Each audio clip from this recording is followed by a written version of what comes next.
Níl cuasaí tríis bheith Mayo le cúpla seachtain nus. Tríis do bhgaireann leis an gabhána chailúnta Mouth Hain, bhí ar manaisteoir Kevin McStay seasamh siar diasca cuasaí slánta.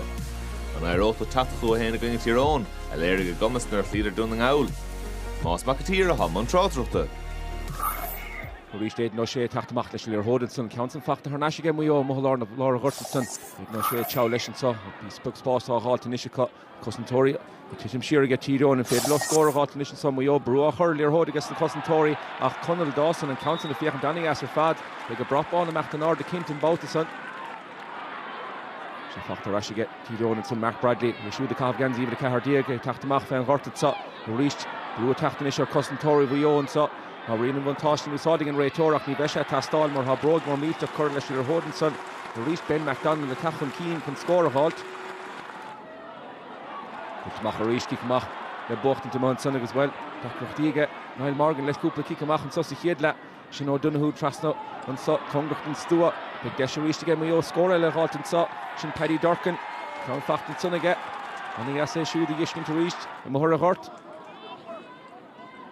So fin Barker ríist Mayo the fiochan dana bhain sa chéad le an bhrú a chuirlí ar hóda go timppla na parket sa ó Donoghue crothú feiban a ríist agus tha deis eile go scóra háit sin fear chéanna a fuór scór an san tamlín beag hin sin Conley Dawson. An bearna fós oscailtin sa again Mayo sa a tilt é sin a ghosclú suas písa beag eile has sin a titim stíga mé le bháda suas le Morgan han counts an tite weig agus ha báda fachta ge Mayo an chiad báda dunglathe fachta ag Mayo sa cheansa Darú de stígan sanna Niall Morgan ní robínig Harlín sé sinda níor hód ard a chuig gistachan sanna san cantan chur a seach sa bhádan sanna ge McHale.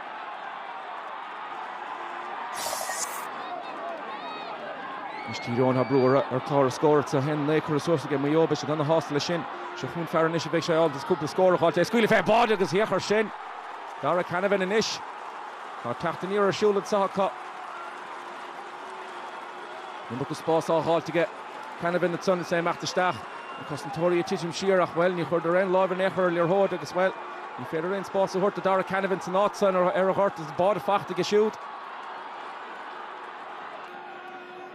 Chungrucht an Dave líne féidir le Tyrone teachtaníar a dhéanamh sa se chunan fardain séarach sin McCurry na siúd anna chrín mar a bhíonna gcónaí ha ceanna le fachta go Darren McCurry. Tá chun cín sa Cosantóirí titim siarach well ní léon láb a chuirlí ar hóda ríist á éad nó sé machtasteach sa an féidir le bád eile gáiltan sa há ó Donoghue sínta ar a dalamh a bhfuil an gá láimh sínta macha gin réitóid há cicéidir ce bruntaige agus inis Mayo well brúar a teachtasteach sa chluithe sa is féidir le inis bád a gáilta sa be beidir seanna hásta fad Ryan Donoghue inis Niall Morgan a sic sa bhád agus críndíadach sí sa lár an tarna bád a fachta ge Mayo Cansan na tachtó Ryan Donoghue an spotta ríist éad nó sé lárnach an do chéanrad a dul chun cín de Mayo trán hóna.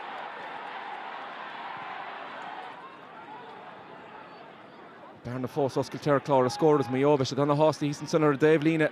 se chun éad nó sé sé gimmart anna bhat trán hóna hall rianamh an táiste fós an sagach ní bheith sé tastáil beag an countan chur isteach a Jos na Polín sannaige agus Harris an grasnáil an brat bán im an ard a ríist agus an fedóg dar nach séte ag an réitóid agus bhfuil bua mór fachtan sagach Mayo